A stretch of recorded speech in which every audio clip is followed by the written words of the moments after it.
Saudi আরবের দাম্মামত অনুষ্ঠিত হয়ে চন্দনাইশ প্রবাসী সমিতির অভিষেক ও ছন্দ মিলন মেলা বাবুল বদ্দা আমাদের শুক্রবার মেয়ের 29 তারিখ স্থানীয় একটি হোটেলে জমকালো পরিবেশত এই অনুষ্ঠান অনুষ্ঠিত হয়।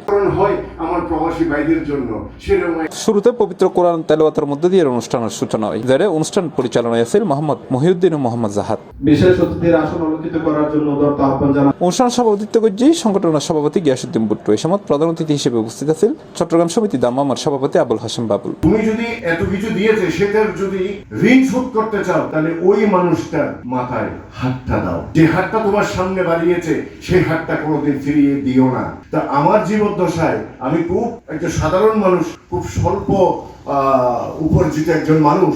10 দিয়া হলে দিবে লোক তো সহযোগিতা করার আগ্রহ আছে, কিন্তু ও লজ্জা হইলে করে না 10 দিয়া দিলে মাইছে কি মনে করে না কি মনে করে, কিন্তু আনা যে আনছো এলাকার ব্যক্তি যে সমিতির উত্তরে করি এবার আনা সবচেয়ে বড় সফলতা। এছাড়াও এর বিশেষ অতিথি হিসেবে উপস্থিত আছেন রফিকুল ইসলাম, সংগঠনের উপদেষ্টা ডাক্তার এজাজ আহমেদ, ডাক্তার আহমেদ সাইদ, খুরশেদ আলম রুবেল, তারেক জামান, মোহাম্মদ রাশেদ, ইসমাইল শাহ সহ আরো বিশিষ্টজন। চন্দনাইশ এই সমিতিতে বারবার আসার জন্য আহ্বান করেছেন, যার কথা না বললে নয়। প্রিয় ভাই জাহেদ ভাই এবং আজকের অনুষ্ঠানে প্রধান অতিথি সদস্য এবং তৎসঙ্গে বোয়ালখালী সমিতির সদস্যগণ, সম্মানিত সদস্যগণ এবং আজিয়ার এই নবগঠিত চন্দনাইশ থানার বিভিন্ন জায়গার এই সমিতি আবার ফাটল সৃষ্টি হয়ে যাবে।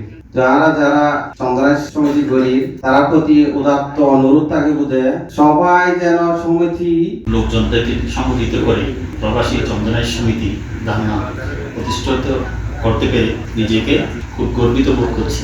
অনুষ্ঠানের সূচনা বক্তব্য রাখি মোহাম্মদ রফিক। এছাড়াও এর বক্তব্য রাখি মোহাম্মদ এরশাদ, লোকমান হাকিম, মাহবুবুর রহমান, সালাউদ্দিন, মোহাম্মদ সেলিম কুতুবি, মাহবুল আলম সাথী সহ আরো বুতকে এই বাকখালীর মানুষ, এই আরা চট্টগ্রাম দক্ষিণের মানুষ, আজ সারা বিশ্ববিদ্যালয় আরা সাত গেরুতে ব্যবসায়ী কই উপস্থিত থেকে যে সময় দিচ্ছেন তার জন্য সবাইকে আমি ধন্যবাদ জানাচ্ছি। চট্টগ্রাম সমিতির অঙ্গ সংগঠন হিসাবে কাজ করব। আমি আজকে আরো নিউজে একটা ঘটনা দেখলাম, যেটা কেরালাতেও হয়েছে। কেরালার এক লোক মঞ্চভূমিষ্ঠ আছেন চট্টগ্রাম সমিতির সহসভাপতি সাদাত আজিজ ভাই, মঞ্চভূমিষ্ঠ আছেন চট্টগ্রাম কৃতি সন্তান চট্টগ্রাম সমিতির সিনিয়র যুগ্ম সাধারণ সম্পাদক খুরশেদ আলম রুবেল ভাই। আমার অনেক শ্রম দিয়েছিলাম, অনেক কিছু বলেছিলাম, সাথে আসে না ইসমাইল শাহ বাসায় অনেকবার আমরা করছি চট্টগ্রাম সমিতি করার জন্য অনেক কষ্ট বিনিময় সফলতা কামনা করি এবং আমার চট্টগ্রাম সমিতির পক্ষতুন অভিনন্দন জানাই যারা আজ অভিষেক কমিটির নতুন কমিটি গঠিত হবো। বেশি হতাহত সংগঠন সম্পর্কে তারা আরো এই যে আঞ্চলিক সংগঠন ঐদিকে মূল চালিকা শক্তি চট্টগ্রাম সমিতির মূল চালিকা শক্তি আঞ্চলিক সংগঠন। আজকে এটা অনেক ভালো উদ্যোগ, আমি বলবো এটা মানবিক একটা উদ্যোগ। অনুষ্ঠান শেষ পর্যায়ে নবগঠিত কমিটির পরিচয় পর্ব অনুষ্ঠিত হয়। পরে বিয়াক অতিথি উপস্থিতি অলল্লাই নৈশভোজের আয়োজনের মাধ্যমে অনুষ্ঠানের সমাপ্তি ঘটে। আনোয়ারার বলার উপকার C+ TV চট্টগ্রাম।